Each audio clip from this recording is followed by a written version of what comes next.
Alrighty, well, I'm about to give a concert in the park in a couple hours, and if I gotta make this brief so I can charge this thing up and bring it to video the little concert in the park. It's not a religious concert. We'll work and integrate some religion for Christmas, and I don't know if we work in the redemptive themes, probably. But sometimes I help out with the with Christmas and Easter for the Protestant Church since I left the Roman Catholic Church choir a couple of years ago. And we also integrate some religious music for the chorale, but only on Christmas. And then for the spring and summers, we just do fun stuff. Whether it's romance or what have you, just fun in the park kinds of stuff, not even always romance, but fun themes. And so that's we are doing this evening. So this won't be long, but I came back from my sixth session with the Monsignor, and I brought up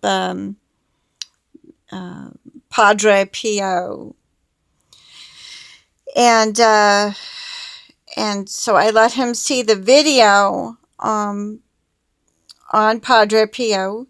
I don't know who put it out. I'll have to double check on that and see if maybe it was from VaticanCatholic.com. And so his understanding that was such that Padre Pio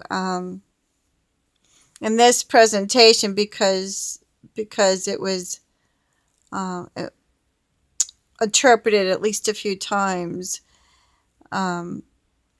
so that this representation was presenting the viewpoint that he believed somebody, a friend that was a friend of a friend of a friend of Padre Pio's was presenting.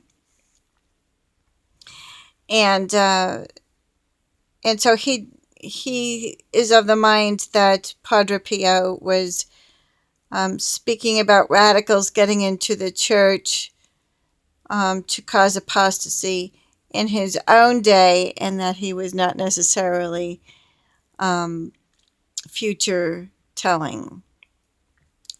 So then, because I wasn't able to make any headway with him there regarding apostasy in the church, I reminded him of some of what he read to me in paragraph 675 of the Catechism, which is the third secret of Fatima, as Pope John Paul II interprets it.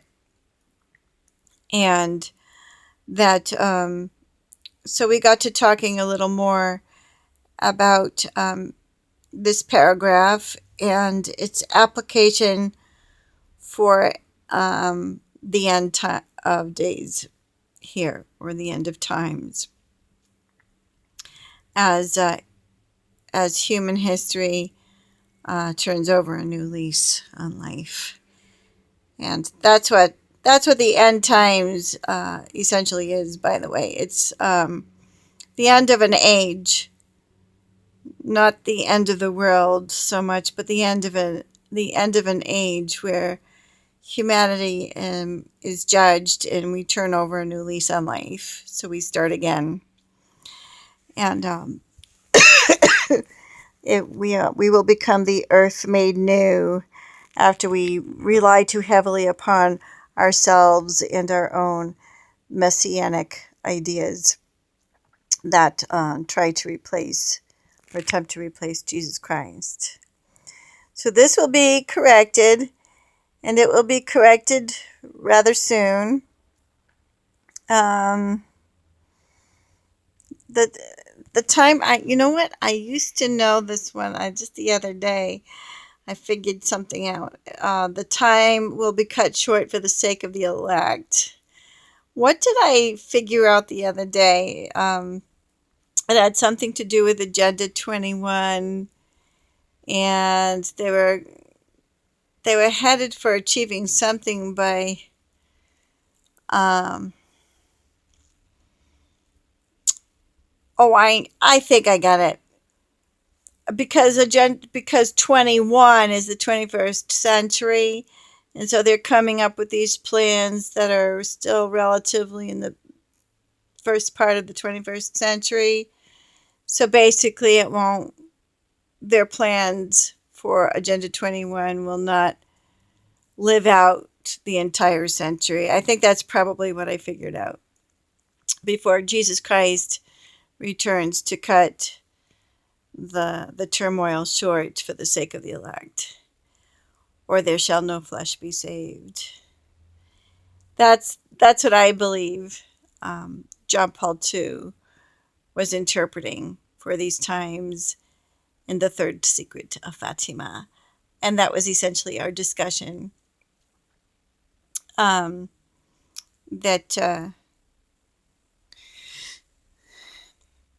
he reminded me that the church as an institution will fall away, but that the remnant to come from this institution will remain faithful to Jesus Christ, and that our success will not be in the form of numbers or worldly states of glory